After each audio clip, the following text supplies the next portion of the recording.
พันญาณโร13ปัจจัยบุญไทยจันทร์ไทยจิต14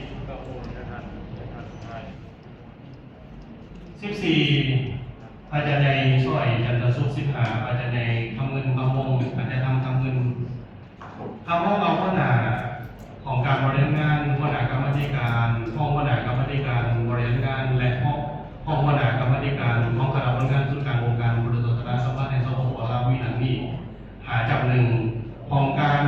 บริหารงานศูนย์กลางปปส.ประกอบมี1อาจารย์ปท.ที่ปไตยไม่มีกิจเป็นหัวหน้าของการบริหารศูนย์กลางปปส. 2อาจารย์ปท.ดาวเรื่องข้าประเสริฐเป็นห้องหัวหน้าของการบริหารศูนย์กลางปปส. 3อาจารย์ประเยกอมฤตวิเศษเป็นห้องหัวหน้าของการบริหารศูนย์กลางปปส. 5ขั้น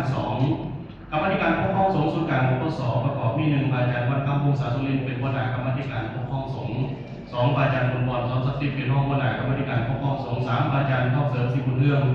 เป็นห้องหัวหน้ากรรมธิการปกครองสงฆ์5ชั้น3กรรมธิการศึกษาสงฆ์ศูนย์กลางปปส.ประกอบมี1อาจารย์พระเอกผู้ประเสริฐผู้มวง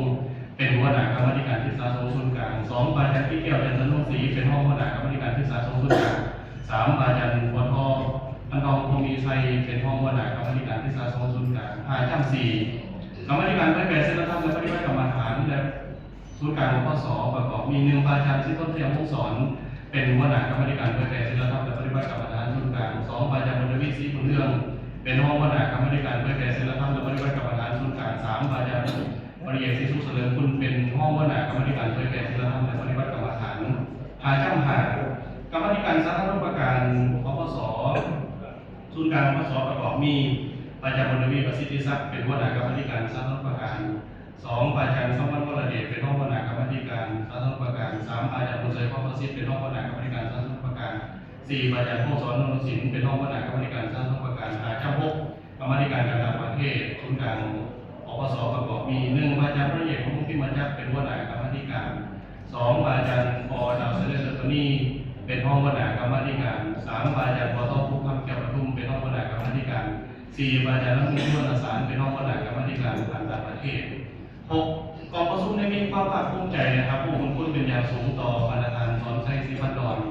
กรรมการองค์การเมืองศูนย์กลางพรรคนายกรัฐมนตรีแห่งสปป.ลาวที่ตามนายองค์การเมืองศูนย์กลางพรรครัฐบาลได้ให้เกียรติต่อความและมีความเป็นโอรมต่อกองประชุมใหญ่เสริมมีหลายเนื้อในที่สำคัญที่เป็นเข็มทิศเนื้อทางให้แก่การจัดตั้งและการเคลื่อนไหวปฏิบัติหน้าที่ในระยะใหม่ให้มีประสิทธิภาพประสิทธิผลเป็นวันอิงในการจัดตั้งพันขยายวันที่กองประชุมใหญ่ของศูนย์กลางองค์การบริหารสาธารณสุขแห่งสปป.ลาวและวันที่กองประชุมใหญ่